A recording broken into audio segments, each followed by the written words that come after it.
All right, Chase Bryant, one crazy story, an important story.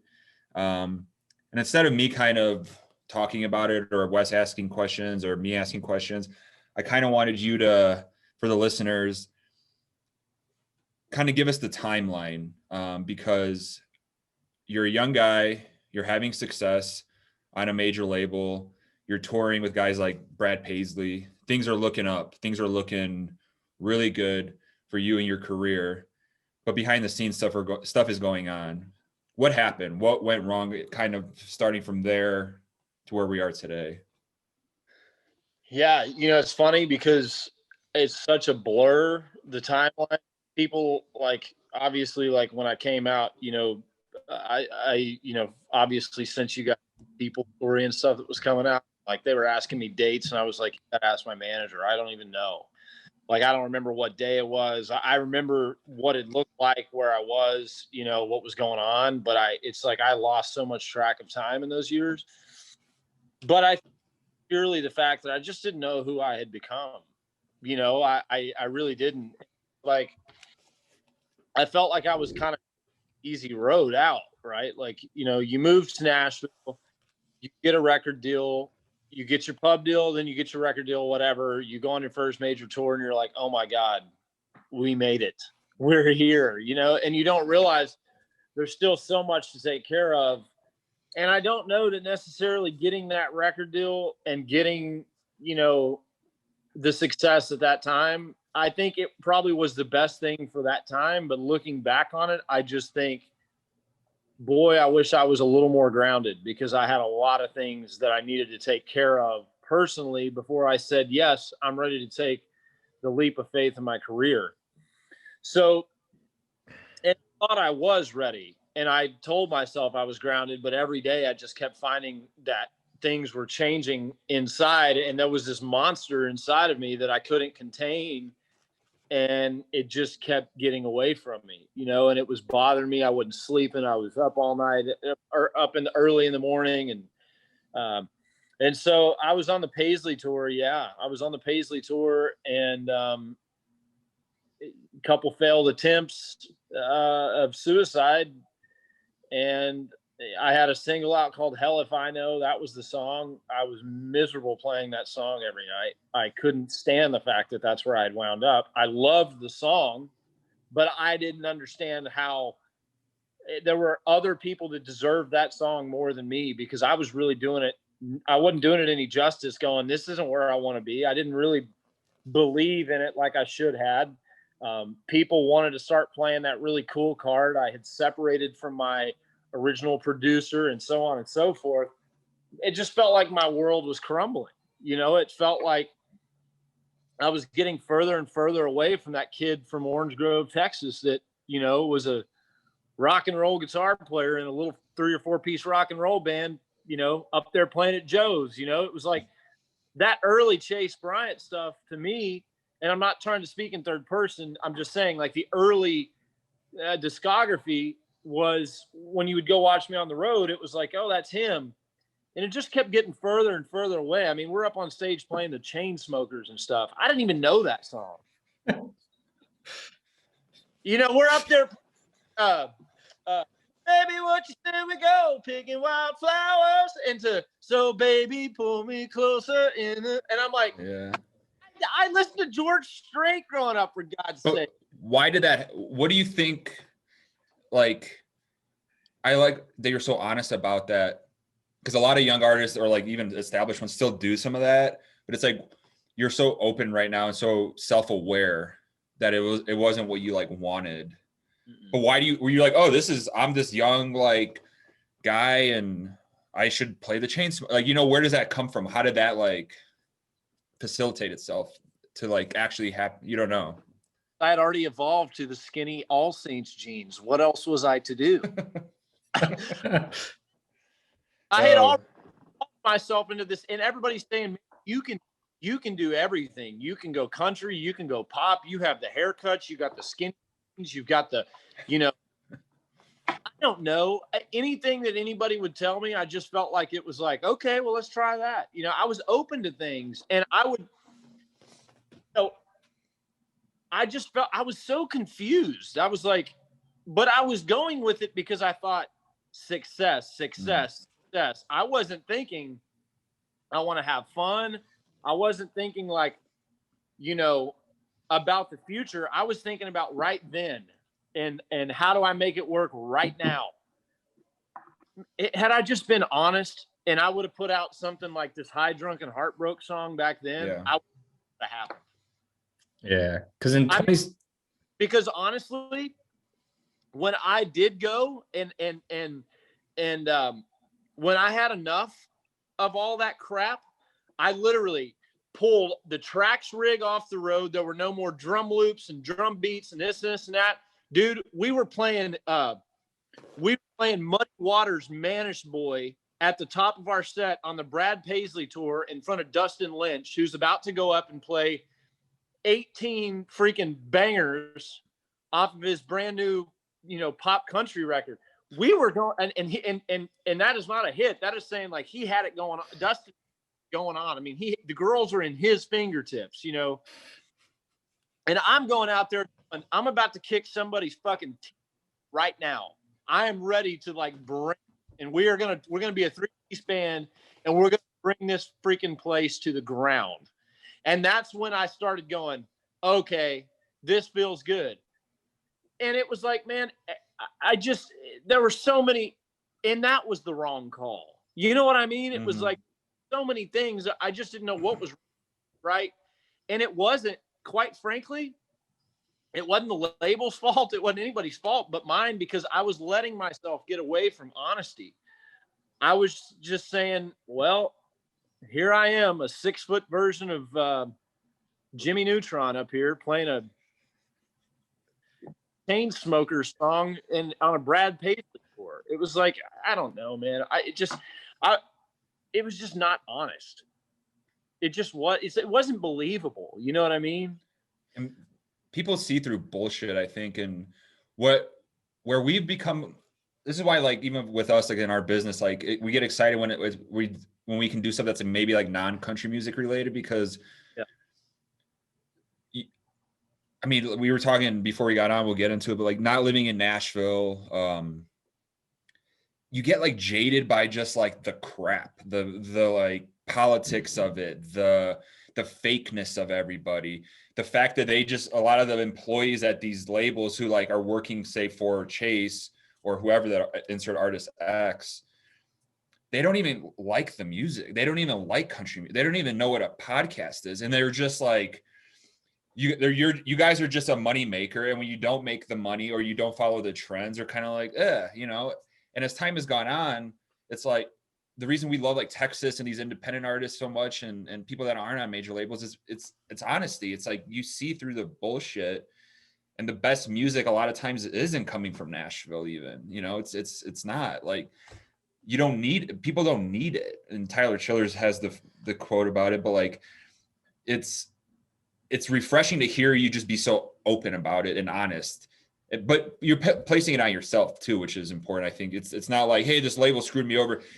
Yeah. Wes, was it Justin Moore who talked about when we had him on, like that one record, he's like, I don't know what I was doing. Yeah. Yeah. Like you get like caught up in it. I don't know. Well, I will say this.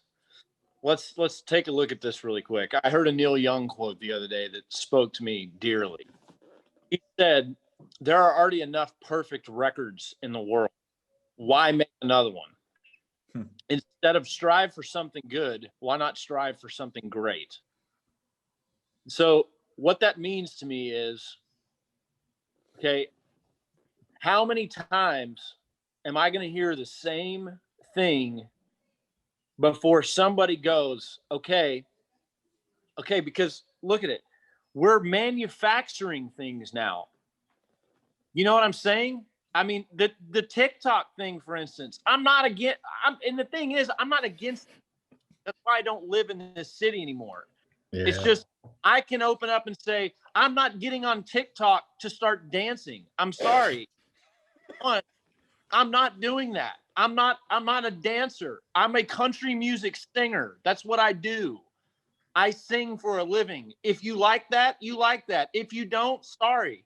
it's like, man, we are literally and that's the thing, man, is like, I picture myself being 22. If they would have said, Chase, get on TikTok and dance, Right. I would have, okay, I got it. I'll be right there. What do you, like, it's just being able to like understand I'm growing up. I'm figuring it out,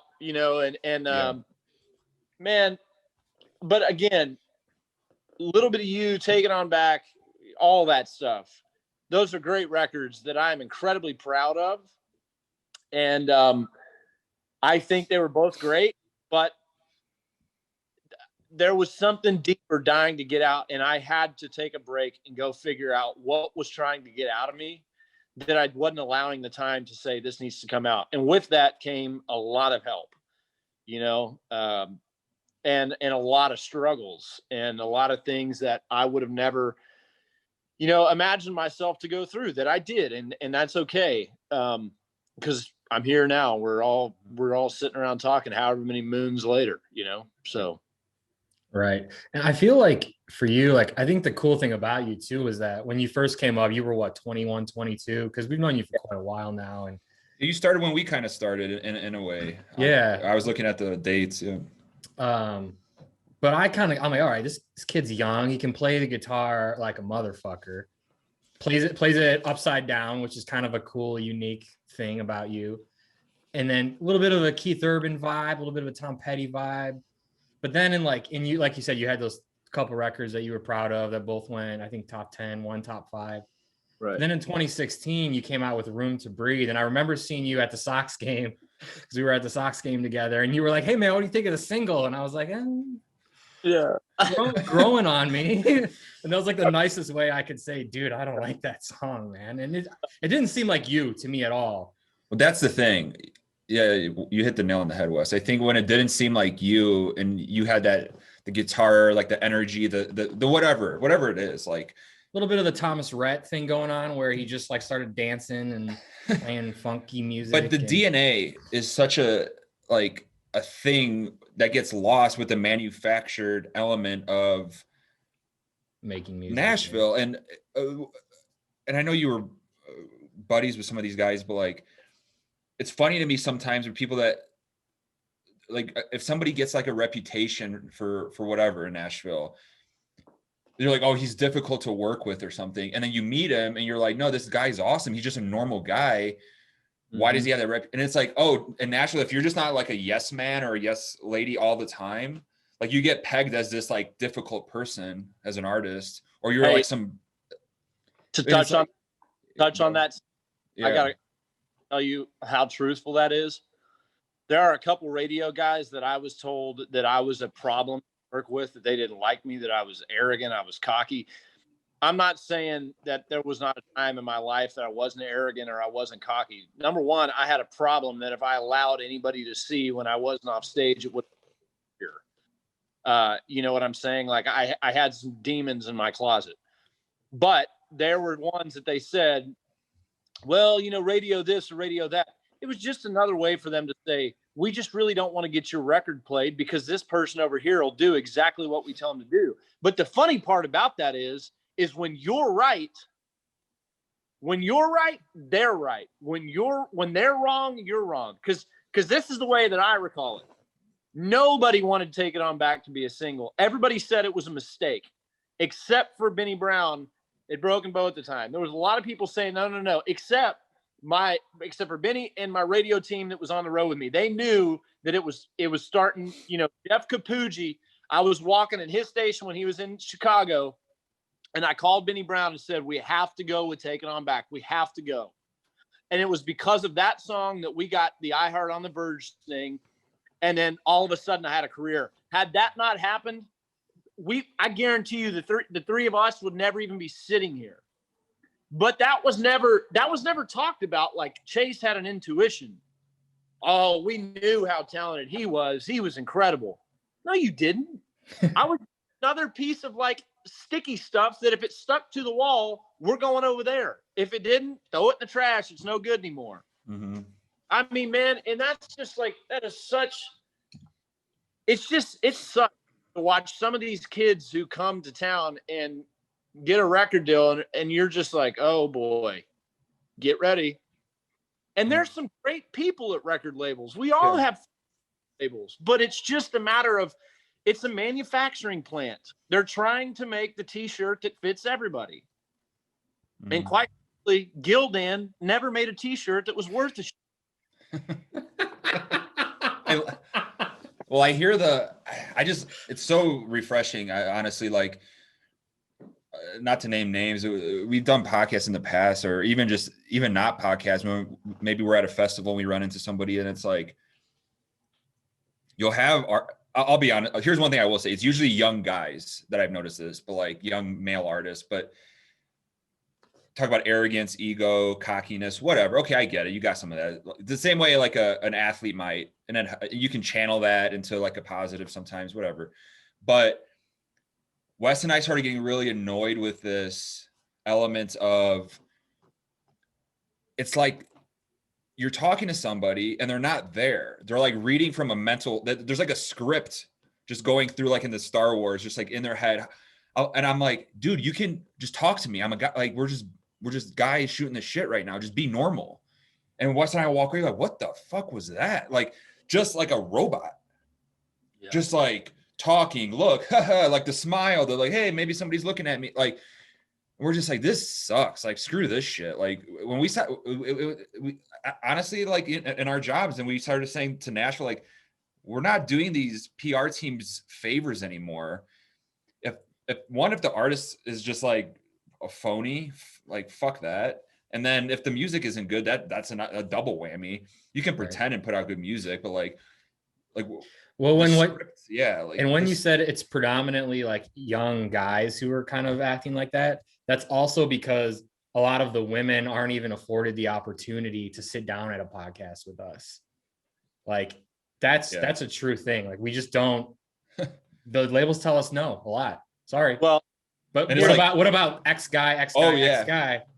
And it's like, okay, well, yeah, it's like, oh, you don't want your this up and coming badass female artist to come out here and drink some whiskey and shoot the shit with us? Why?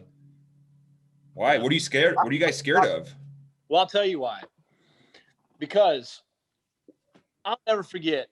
I'm a lover of good hats. I like Stetsons. I had cowboy hats for years. Still wear them. Finally. I dig that look, by the way. Bringing back the cowboy hat. Yeah. Good call. Or only because I have sensitive eyes. I'm not a high. This is not a stunt. It's because I have like actual sensitive eyes. So yes, I have been shooting skeet for the last 4 years. You know? Somebody's like, when is your skeet shooting competition going to be up? I have like ridiculous headaches. But the thing is, I used to try to wear a baseball cap to a radio interview. And it's like, Chase, take the hat off now. Why? Because you're a rock star. Act like one. Really? That's weird, because last week you guys were telling me how arrogant I was. So can I not just be Chase and wear a freaking baseball hat in? Which one is it? Do you want me to be a rock star? Or do you want me to be the guy next door?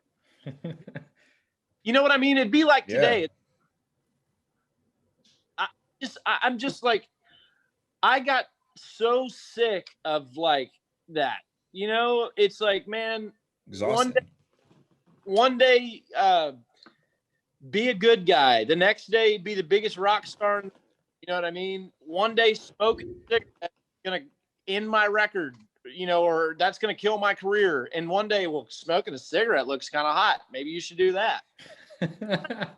Geez, people, just let me be me, and then if it works, it works, and if not, that's not your fault. It just didn't work. You know, I mean, and so, you know, I mean, I just knew I had to go to Texas. I knew it. I mean, I hit a point where I went down there. I'll tell you this, in Nashville, when I'd go in on a session or something, you know, and play on a record, I was never intimidated. I just walked in the room, had my gear, played on a session, or not a session, but like my record session, and was like, all right, this is cool. When I went down there and played with JJ Johnson, who's played with like Mayer and Lenny Kravitz and Tedeschi Trucks and freaking Gary Clark Jr., and then Charlie Sexton, who's played with like Bob Dylan and everybody else. I mean, I pissed myself a little bit and was like, oh boy, these guys aren't playing around. And those guys didn't come in with a cartage rig in a tech. They brought it in. We sat there.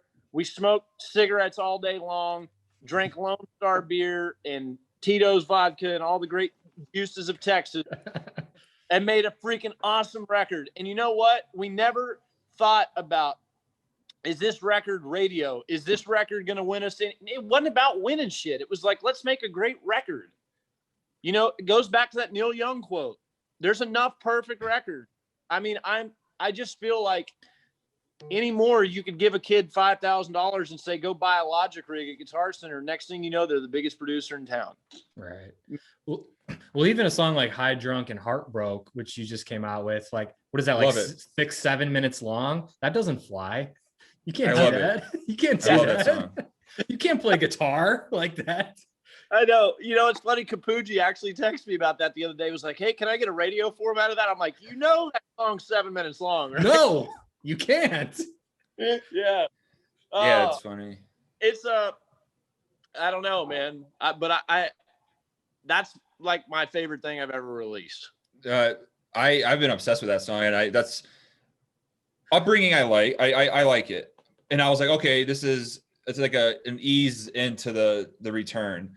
But then when that second song came out, I remember, because a lot of times, first thing I'll do in the morning, if I don't listen to it at night when a new song comes out, and kind of put the AirPods on, maybe even still in bed. And I was like, holy shit. And my wife actually heard it. I was playing it for the baby, which is kind of a weird song to play for the baby, but but he loves grabbing the little Bluetooth speaker and loves legit country. Literally, like, he can tell the difference. And my wife's like, this is awesome. Who is this? She knows you. You met her at the Sox game, and like, she knew your old music, and she was obsessed with the song too. And I was like, and I was so happy, like, for you. I was like, this is like yeah. I know I'm not here to shit on Dustin Lynch, but that's a great example of a guy like who Cowboys and Angels comes out. You're like, holy shit. Yeah. This is so legit. This is going to be the next like George Strait-esque type of mainstream artist. And then it just went off the fucking rails and never came back. Like, that's in my opinion. So you're like, you get bummed about that. We're fans, right? That's why Whiskey Riff worked as a business, is because we approached it as fans, not as a fucking LLC. As like a business with like a bunch of rich old guys like doing shit. We're fans, and I think we still approach it like you would sports or whatever, like with that passion. So then when I see a guy like you who we did have beers with back in the day in 2016 or whatever, and you were on that path, it was like behind the scenes stuff was going on. So now that I know that, and then I hear this music now, it's like you're like pumped. It's like you feel like a part of it in a weird way. Like, I don't know, just as fans, you feel like you're a part of the resurgence or the rebirth or whatever you call it. Because your video was crazy, man. You talked about you were in Nashville, right? You pulled into, you said, like a gas station parking lot, and you had a gun, and you didn't kill, like you could have, but it didn't happen. Like, you didn't. You're here. Yeah, it just didn't work, right? Like, I look at it and I go, man, if I told you how many times I've almost quit, like, I'm gonna be honest. Like, there were days that it was like my guitars were in a reverb store online, available to be bought, all of them, every. I mean, I was at a point where I just went, what do I do? You know, I was so confused because I couldn't figure out what my problem was. And my problem was me. My problem was the fact that I cared too much about what everybody else thought, and I never took 5 seconds to try to make myself happy, you know? And man, when we recorded High Drunk and Heartbroke, I got to tell you, I went, oh my God, we did it. I mean, not little. I mean, a little bit of you was great. Taking on back was cool. Room to Breathe was something else. Won't have any word for that one, but when we did High Drunk and Heartbroke, I went, all right, boys, buckle up. Back in the game. this horse gonna kick a little bit. You know what I mean? And man, being in Texas, I got to tell you, I have a been for Nashville. I don't have any of that. But I'm not gonna wake up and stand on somebody's doorstep anymore and beg. I'm just not. Because you know what really matters at the end of the day? The people who actually listen to that shit. And that's the fans of country music. And I'm not giving this like I'm giving an ACM award speech. I'm being dead honest. If I would have, man, we were playing High Drunk and Heartbroke 2.5 years ago, and people were DMing me begging for that. And everybody's going, no, no, no, no, no. I've gotten more reaction on this song just through messages or just watching the post itself where I go, man, if I would have just listened to y'all a little more, you know, it's like, because like you guys were fans of the music. You can read through the bullshit. You know, when you go, that guy's cool, but he might be a little, something's not right there. You know what I mean? Does that make sense? Or no? Yeah, totally. Dude, like and I know fans want to hear like dirt. We're not TMZ, you know. So it's like, but yeah, like the bullshit is like, I don't know. Okay, like TikTok, there's so many things to say with all this. It's like, when you talk about Nashville and like the fun place, whatever, but like getting manufactured, and then now you see TikTok where an artist couldn't, and I keep using this phrase, and but it's like couldn't sell out a Potbellies, like couldn't you put him on a Starbucks, you could barely probably sell like 3 tables, but he gets a record deal because he has a TikTok go viral. Right. What? I mean, they're handing out TikTok record deals like crazy right now. TikTok's a great platform for who knows what's going on behind the scenes there, but like the gaming the system. It's just like, oh, let's make some money off this person because that shot up on Apple. Get him quick. Oh, get a Christmas song out. Hurry, it's December. Yeah. And then it's just like, this sucks though. This sucks. Aren't you embarrassed? Like, are you embarrassed sometimes you look back? Because that's the word, like, until you get embarrassed sometimes you can't make changes in your life. And I've realized that even with this business, it's like, I can look back at mistakes and being like, shit, like that was a dumb call. But you learn from it. But until you're like embarrassed with certain situations of your life, you don't really place the blame on yourself quite yet. What I'm embarrassed of is a couple things. I'm embarrassed of the people in this industry that are like buzzards and wait on another artist to die and then feed off of them and make something off of their, you know, do you see what I'm saying? Yeah. Twitter battles and this crap that like go on, and these people who I wasn't the best guy forever. I will say that. I talked a lot of crap. I'm saying there was a time I was an arrogant person. I know that. But I didn't get on Twitter and call somebody out for it and talk about how crappy they were or who's the reason for, you know, the reason this industry is the way it is. Because the truth is, if we're all really in this together, we need to start showing each other a little more respect. You know what I mean? Because, man, that bothers me to no bitter end. You know, like, dude, and look at Texas. Look at Coe and Parker and Randall King and Randy Rogers and Pat Green and Wade Bowen. Dude, they're like, I mean, they are buddies down there, right? Like, me and Parker are buds. Like, me and Parker are friends. Like, Parker saw me out a couple weeks ago in Nashville. I was at Red Door, leaving Red Door with my girlfriend, and he was like, I'm going to kick your ass next time you come to town and don't tell me. And I was I'm going to kick your ass next time you come down and play in Texas around my house and you don't call me. Like, we are buddies. Those guys, dude, when that friendship bonds, it is a commitment. You know what I mean? There's not all this, like, we know, everybody knows what I'm talking about on this one. And that just bothers me because, man, I don't ever know when I'm being told the truth from somebody. Yeah, right. Man, sad of what happened to you, and we've been there for you forever. No, you haven't. Yeah, no. No, you weren't. Right. No, in fact, you just weren't, and that's okay. But no, you weren't. So don't say that. And but I think what I'm ashamed of is there are people that sing as good as Jackie Lee does, and where are they at? That bothers me. I mean, dude, I think about things like that. I think about guys like Mo Pitney. I think about, girls like Brooke Eden.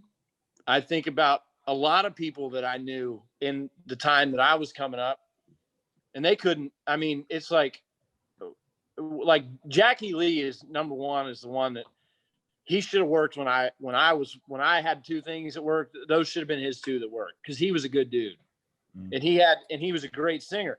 So I don't know, as much as I'm ashamed, as much as I'm exhausted by knowing that there are people out there who deserve a real shot, and I mean, like, for instance, that Randall King, like, I've been listening to his stuff going, this guy deserves to win. This guy he could be that George Strait kind of thing, Yeah, definitely. I just don't know that this town really gives you the chance, and being told now that people are getting signed off of TikTok is surely a shame. Right. Well, I mean, it comes down to money, doesn't it, though? It's like, well, we know this guy or this girl has viral TikTok fame. We can sign them now, and they're a young kid on TikTok, so they probably won't work that contract out in their best interest, So, and it's like, well, if we can, we'll give them a fraction of the streaming or whatever, and a fraction of this and a fraction of that. We'll collect a lot of money, ride the wave, and then it doesn't matter if it doesn't matter if they have longevity. It's a right now business. Well, but totally. That's the thing, is like, look at Stapleton. I mean, people passed on that forever. Nobody knew. And we made him work. There's so many more of those guys. There's so many more people that have that maybe not that much talent, but well, there's runners up, a guy we can pick in left field that's pretty damn good too. And it's just like, man, like, I just, and I understand it's all about money. I know it's a money thing, business. I understand that, but I just look at it like, a guy like me anymore, I don't know where my place is. I know this. I get asked the question all the time. Well, who's the record company? What's the plan? You know how hard it is to say, or how hard it was to say, the plan is to put out good music. Yeah. That's the plan. Yeah. That's all there is. I mean, I'm already working on another record. I got a record coming out in July. I'm already in working on another one. I mean, I love it. I just want to put out good music, and I want to be a good guy. I want to be somebody that somebody wants to, I want to be the person that people want to hang out with and call their friend, because I didn't have a lot of friends growing up because I was too busy trying to play music. And now I got that part figured out. So let's all do it together. Right. Like, that's all I want to be. Dude, it's sad. You mentioned Jackie Lee, by the way, one of the nicest guys ever. We've had him on twice, I believe, right? Was it twice, or definitely we've had him on once? I remember the beginning, but regardless, we hung out with him in Nashville that one time, and just, great singer, nice guy. And a lot of those, right? When you said that, I was like thinking of, we were buddies with Muscadine and Bloodline, and I'm like, how the fuck hasn't a label signed these guys? And like, so sometimes I don't even know like what's going on, because I'm like, but then you'll meet these people, say, back when times were normal before COVID, but Wes and I might be at a festival, maybe we're at a show, and you meet somebody from and you start talking to me, like, and I hate to say this comes off as arrogant, but you get the vibe sometimes they don't even know what they're doing, because they're not chasing the good music. It's chasing. So when you chase money, whether you're starting a business like we did 6-7 years ago. If you chase the money, you ain't gonna be shit. Like it's not gonna work. It's gonna be obvious. People are gonna see through it. And you're always gonna be behind. You're always gonna be behind. Yeah, you're always gonna be behind. You try and jump on a trend right now with a new artist. Oh, when Sam Hunt blew up, let's get a bunch of Sam Hunts out here. Stapleton blew up. Let's get some big guys with beards. But that talent needed Justin Timberlake on stage on a nationally. No, it didn't. That didn't need to happen for everybody to recognize the greatness that Stapleton was like.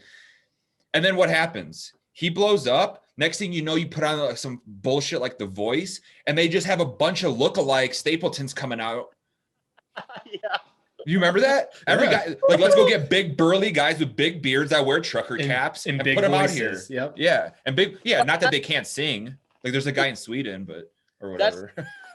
You go play these guitar pools, and you're going, and then all of a sudden, some guy in a hat that he just had built at Hatworks in Nashville winds up playing at the same guitar pool you did after his first night on TV, and you're going. You almost just want to look at him, and I mean this in a nice, not trying to be foul here, but I wanted to look at him and be like, listen to me, you sumbitch. I work time to be on stage. So if you're not serious, get your ass off of it. Yeah. Because, dude, that's the other problem is there's not enough people who take it seriously. I mean, dude, if you don't lose sleep at night over a record, over a song, if it doesn't keep you up at night, why are you doing it? Right.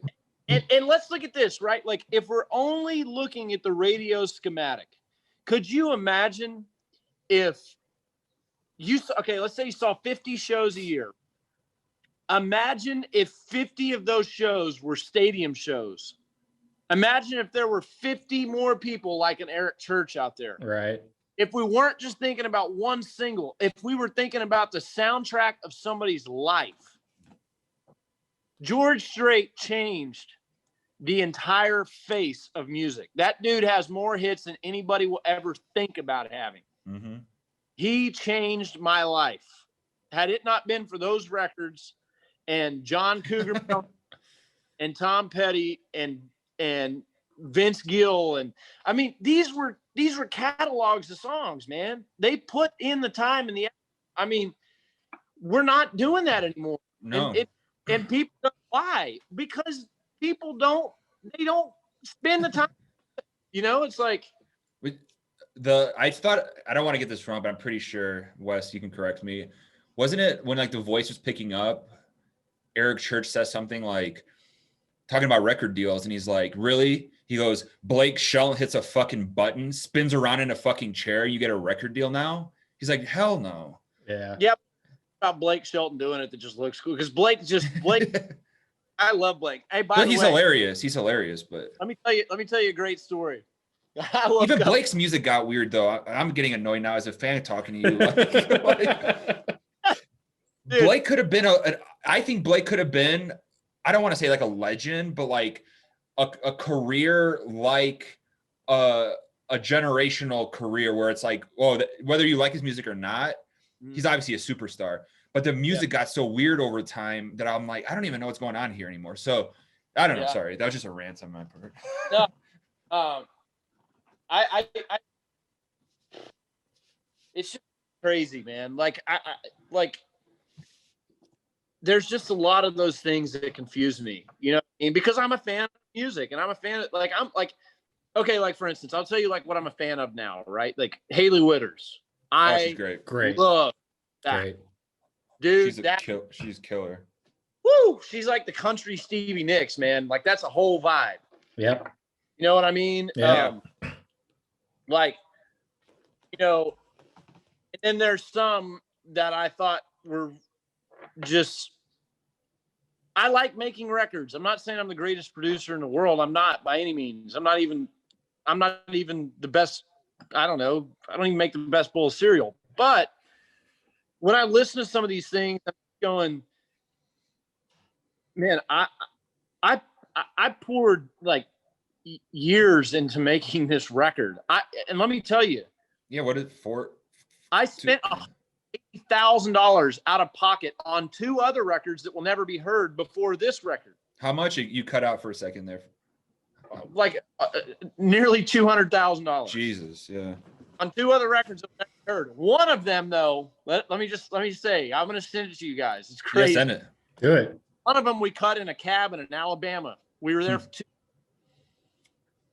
And it sounds like 9 Inch Nails meet like Jack Ingram Electric or like John Mellencamp Raining on the Scarecrow.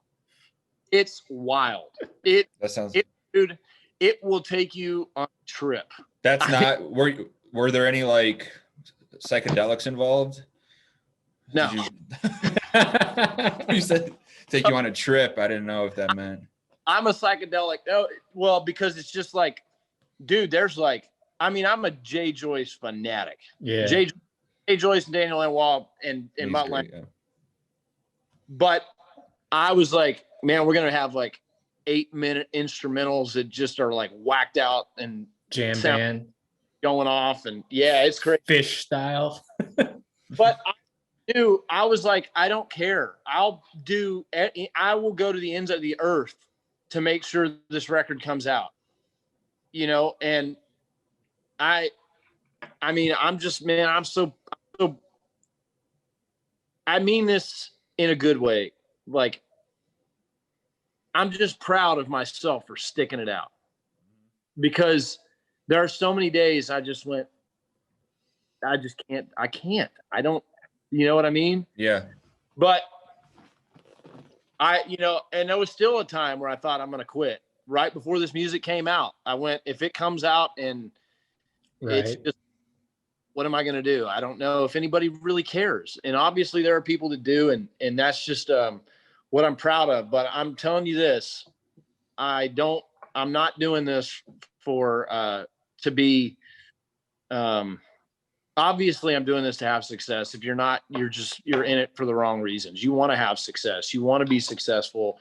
That's what anybody wants to do. But I'm in this to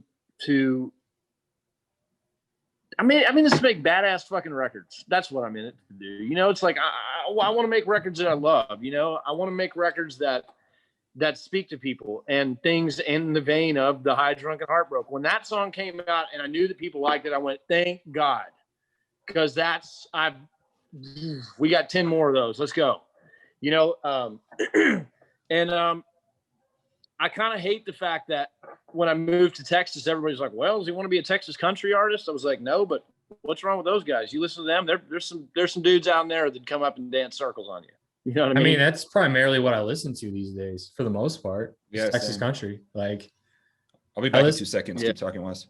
I listen to, you know, Flatland Cavalry and fucking Coe and Parker, who are, you know, blowing up right now. But I mean, Whiskey Myers is one of my favorite bands in the world right now. I mean, those guys are just fucking awesome. Yeah, I mean, even guys like Cody West and Reed Southall, and you know, and then of course the classic Randy and Wade. We just had Randy and Wade on the podcast 2 weeks ago, and at the same time, which was fucking fun as hell. And I mean, that's what I'm listening. You have Wade's number? I don't think so. I might actually. Okay. Next time you talk to Wade, reach out to him and say, hey, man, what's Chase Bryant's deal with Bruce Springsteen? Oh, yeah. Is there a story there? We got drunk one night and we all got into an argument about like all of our favorite artists. And I was like, I like Bruce Springsteen. He wasn't my favorite. Wade came unglued. Really? He is the best, and that's all there is to it. I'm like, I know, but there's other people. But I mean, yeah, man, I think the truth to good music is on it. And look, I'm here in Nashville. I wrote with some guys today that are Nashville right. I still love and respect. I think there's a lot of talented people in this town. I just hope that people don't ever get to a point that I got and trade happiness for what somebody else make you rich. Right. At the end of the day, I do think that money is the root of a lot of evil. I do think we need it, and I think you can get a lot of it. Good deal. But just realize that what makes you happy in the beginning needs to make you happy in the end. Yeah. And all I know is, you know, when I go, I want to go where the good people go. and I just want to be remembered as a good person and as a guy that makes records. You know, I mean, obviously there's some times throughout all this I thought I had a lot of remorse at Nashville, and I don't. I just went, it's my time to leave before I do.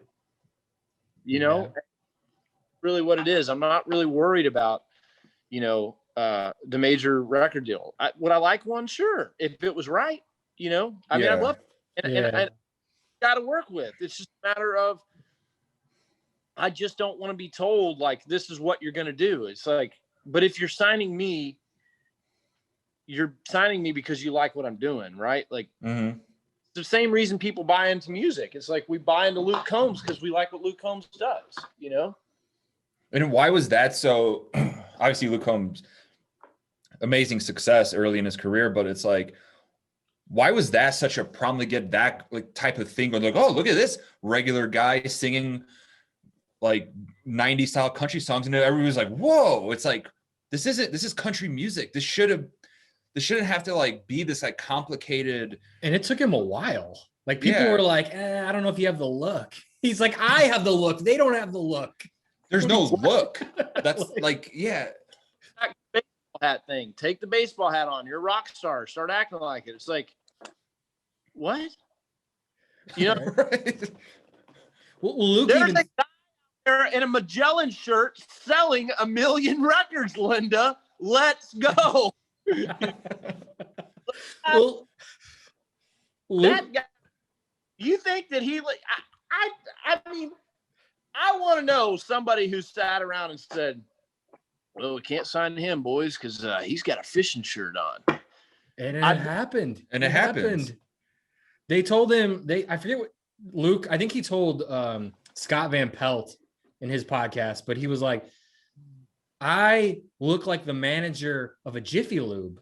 Like I look like country music, not these guys. What do you mean I don't look like a country Dude, music? I get so annoyed with the like, I maybe said this story before, but like Wes and I had like an Airbnb at one of our trips to Nashville, and we were by this like popular coffee cafe type place.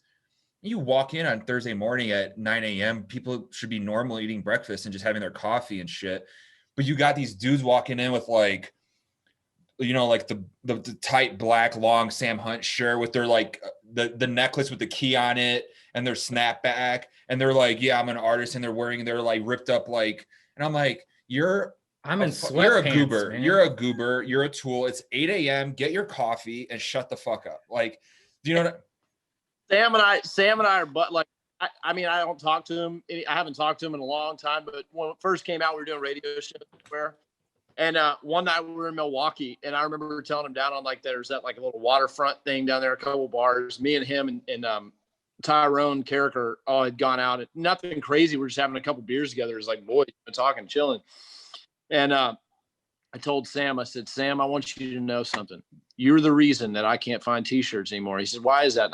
Because they all fit me like a dress now. Yeah. It's so true. I mean, there's a guy right there who's talented, who what's the song, Wes? 2016? Great country song on his newest album. If he just did a whole album like that, I think a lot of fans would be excited again. But like that buzz, you listen to interviews with him, and he's saying, I listen to Tyler Childers and Sturgill Simpson in my free time. And then he puts out one really country song like 2016, but then the rest are like radio friendly. And you're like, man, I wonder if this guy would like to put out an entire country record. I wonder. It seems like he probably would. He doesn't seem like the type that likes the fame and the big, definitely not. He disappeared out. So it's like, even that stuff, a lot of hate for Sam Hunt for a lot of different reasons when it comes to the music over the years. But if you read between the lines, sometimes you're kind of like, damn. You know, it's like, is he enjoying this? Yeah, is he even enjoying it? You know, so it's like, you almost wonder if you go to Sam Hunt and say, hey man, don't worry about a radio friendly record, just do what you want to do. I wonder what happened. You know what I mean? Like, yeah, the Texas guys you talk about, it's why we had Randy and Wade on the podcast, and it's like, you talk to these dudes or you listen to the music from there, and it's just like, it just like works. I don't know. I just don't skip it. I don't skip songs. It just comes off different. The joy of you guys making music, it's like your passion. It's like why you got into it. Like you're chasing whatever you're chasing, but it's like you should be able to feel that, right? Like, yeah, I think smart fans do, right? They see the nonsense, and I'm so glad that like a guy like you can not hate on Nashville, but say like, no, it's a breeding ground of like mediocrity. Like it's hard to, I don't know. That's why when a Luke Combs comes on, everybody's like, whoa, like, okay, let's go get more guys like this that look like big burly, like the Stapleton thing. Same shit. When Luke Combs came out, same shit. But I think when you look at it as a whole, like you come to Nashville anymore. Wait, sorry. There you go. You're good. You're good. My battery on my phone. I don't even know if I have a computer anymore. I haven't found my laptop in like 3 years. But I don't come to Nashville anymore to go like, dude, it's not like I wish to God I would have been here like in the 90s. I wish I would have been here like when Glenn Campbell and Chet Atkins were here, like ruling the place. Like, look at the music that was playing now. And it's like, dude, you got guys that are like, you know, not that I have anything against it, but like paint their fingernails and getting in these big baggy jeans, like doing their rap down on Demonbreun. And it's like, if you're going to call this the city for country music, then gosh dang it, make it about country music, you know? But that's the other part about it is like, man, if it wasn't for Nashville, there'd be no Kings of Leon. Right. You know, I mean, and that's pretty crazy. Like to think that they've made some records that are more country than what we're making, you know? Right. And so I get it. The evolution process of music and where it gets, like, we have to understand there's these massive distributors that distribute these machines and these instruments to people that create certain sounds. That's what you get. But I will say this. You talk about Randy Rogers. I just want to openly say this. That was the biggest miss of all time. Randy Rogers and those records that he made with Rodney Foster. Yeah. With One More Goodbye, Just a Matter of Time, Kiss Me in the Dark. Yeah. Records, man, I'm telling you, those. Kiss Me in the Dark. Kiss Me in the Dark. Still one of my favorite songs. Yeah. Like, dude, I mean that, and go listen to oh God, I mean, Will Buy Myself a Chance. I can't even start on that, dude. Randy Rogers is the closest thing to the king in my book from what I grew up listening to in Texas. Like that was the soundtrack of and there's a lot of people like me that can say that, but dude, I have so much respect for that guy. I have utter amounts of respect for those records. Those were great. Amazing artist, amazing band. But for me, I always go back to this kind of what we've been talking about. It's like just a down to earth, nice, regular, funny dude. Like when we were talking to him, it's like, it's so exciting. Like when we have a Texas person on, Wes and I are always like, okay, cool. We know we're going to have fun. Yeah. We know these people aren't going to be reading off a script. You know what I'm saying? It's like when we had on Josh Abbott, he's like making like, he's like drinking. It's just like fun. It's just, it's, you know, like. I don't know, Randy. We just got introduced over text because obviously now, you know, me being down around where everybody is, it's like we've talked about, doing, writing together, you know, and just doing some stuff like that. So, I mean, man, there's just, again, there's so many talented people that just get missed, and that's so sad. But thank God for people like, you know, Parker McCollum working. I mean, and I still think there's great ones. Like I still love Dirks. Like I love Dirks. I love everything. Yeah. I love everything he stands for. I love who he is. I love that he'll go out there and cut a silly song and then come out with something years ago, like, you know, Bourbon in Kentucky. No matter what people say about that song, I thought it was great. You know, I love what Dirks will do. Like Dirks will say, no, I'm going to go out and cut a bluegrass. Yeah, exactly. That's badass. That's awesome. You know, Charlie Worsham, another dude. Oh. Right? Like that's at the top of the list, I think. Also, one of the nicest dudes we've ever met doing this, like, is Charlie. Yeah. But Wes, you're a guitar nerd. Like, just the talent of that guy is insane. I could watch Charlie Worsham play all goddamn day. Like, I think he's one of the most talented people in that entire town, bar none. And I think people who know better would agree with that. Yeah. Well, John Osborne's a monster. Yeah, he's another one. Yeah. John Osborne's a bad boy. TJ. I mean, man, I could listen to that dude sing all day long. Yep. And live, those two, man, the brothers Osborne. I always say, like, when I'm writing articles and shit, like, if you go see the brothers Osborne live, fuck, man, they're good. They're good. Yeah. I loved all those guys. Coming out of Texas, that was interesting. And Wes, if it was Randy that I was talking about, there's so many different styles. Like Co Wetzel, who you had on, who's also like just another down to earth, awesome dude. He's like, that's like rock. That's like, he's admitted, like, what did he say when he turns 30? He's gonna make an actual country album because he promised his mom he would or something. But this guy isn't like getting played on the country radio. But then, like, Columbia Records is like, we like this guy. This is a when you see him wearing Air Monarchs and drinking a handle of Tito's at 11 a.m. outside of a 7-Eleven, and he shares that photo, that's him. I know.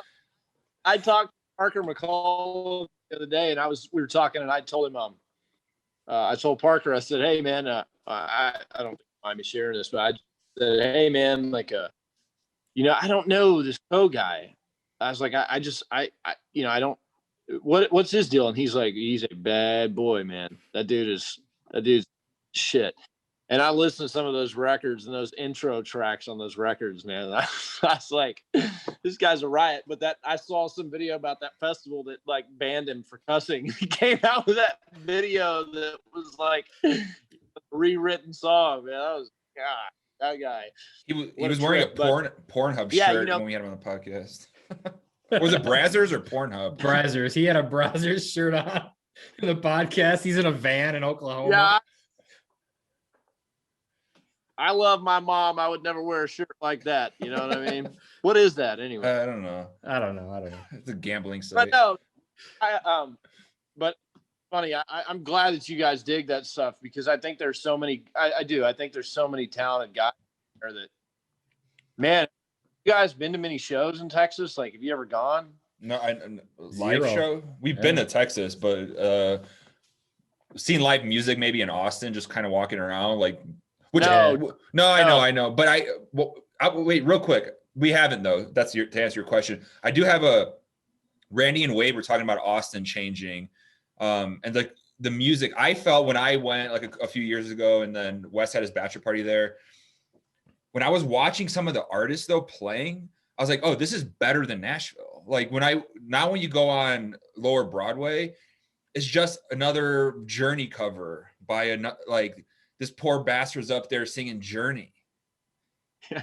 You know what I mean? Like, and then every bar is the same shit. It's like Sweet Caroline. Wagon like, Wheel. No, Wagon. Like, come on, let them. Like you were talking about the night. Let a guy or a girl go in there and like sing their heart out with what they're doing. No, that's not how it works. You got to sing this. You got to do this. You got to. Here's like the covers rules. for tourists. Yep.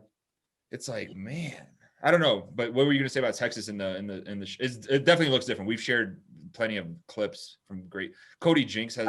There's another guy right there who. Yeah, Jinks. You guys got to come down, man. Yeah. You guys are welcome to come stay with me anytime and go take a road trip in Texas and watch some gigs. You got to do it. So, man, it's just because there's so many legendary honky tonks like Green Hall. You know, I was writing with Neil from Cadillac 3 today, and he was like, yeah, we're playing Green Hall in June. And I was like, damn, that's right, Green Hall, man. You know, Billy Bob's and Isn't that where George Strait started? You know, Or no, not maybe not started. I know he went back there like last year or something. I'm pretty sure he had a good. It was another place that he started. I have to go back and look at that. I don't remember my history. I can't remember. Yeah, but yeah, man. There's some good stuff down there. Let's end on the music. The album. You're teasing this new song, "Even Now," right? When does that come out? Yeah, that comes out. Man, it comes out tonight. Okay. You know, that's got Jesse Alexander, who's incredibly talented, and then my co-producer's wife, John Randall's wife.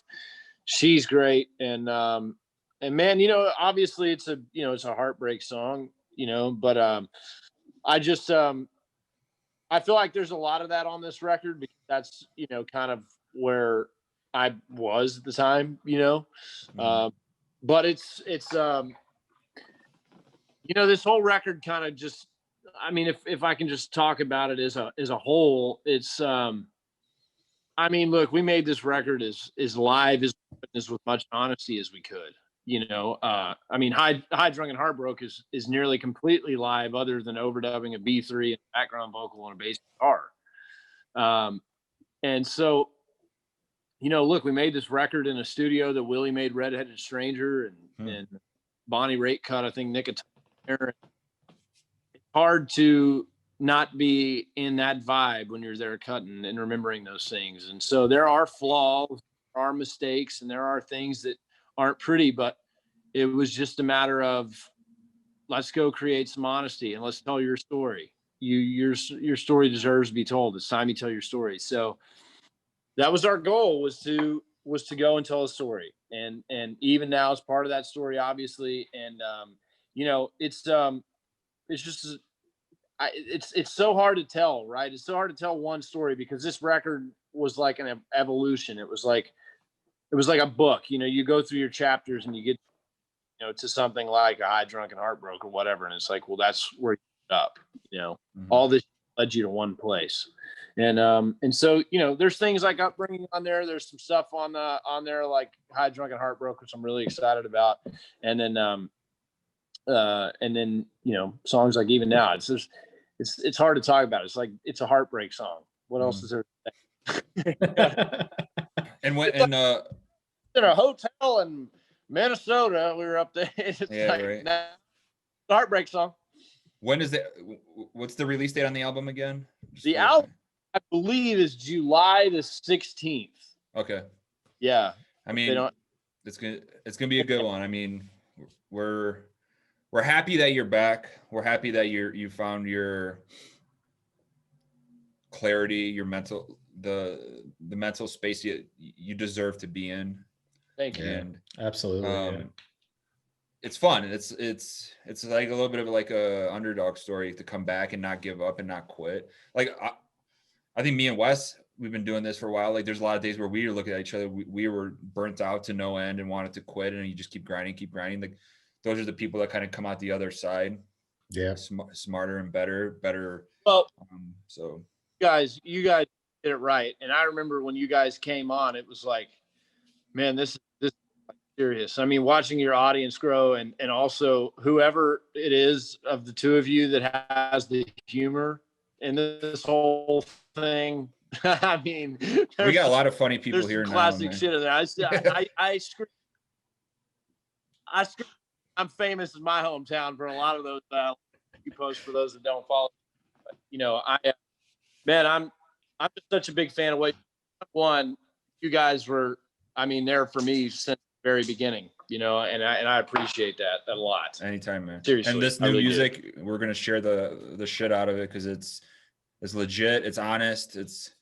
Well, listen, they wouldn't let me do it back in the day, but I'm gonna do it now, and I'm putting a baseball cap on. I love it. Do it. Yeah, we gotta hang out soon. I actually moved to Colorado, so if you ever come by Colorado too, yes, have some fun out here, man. But yeah, a lot of great. Everywhere I've been here plays country music. It's so weird. Like every shop, every store. So it's big here, and hopefully Wes will be out here sometime. But that's another story. But dude, Chase, thanks so much. Yeah, we'll do it. We'll do it again. And yeah, keep trucking, man. Music's awesome. Guys, thanks for rambling for a while. I'm sure these people are going to be like, man, they talked a lot about Texas. I'm glad we all have a fun love for Texas. And Oh yeah. I hope to see you guys down the road. Yep. We're going to see you soon, man. Stay safe out there. All right, guys. Love you. Be good.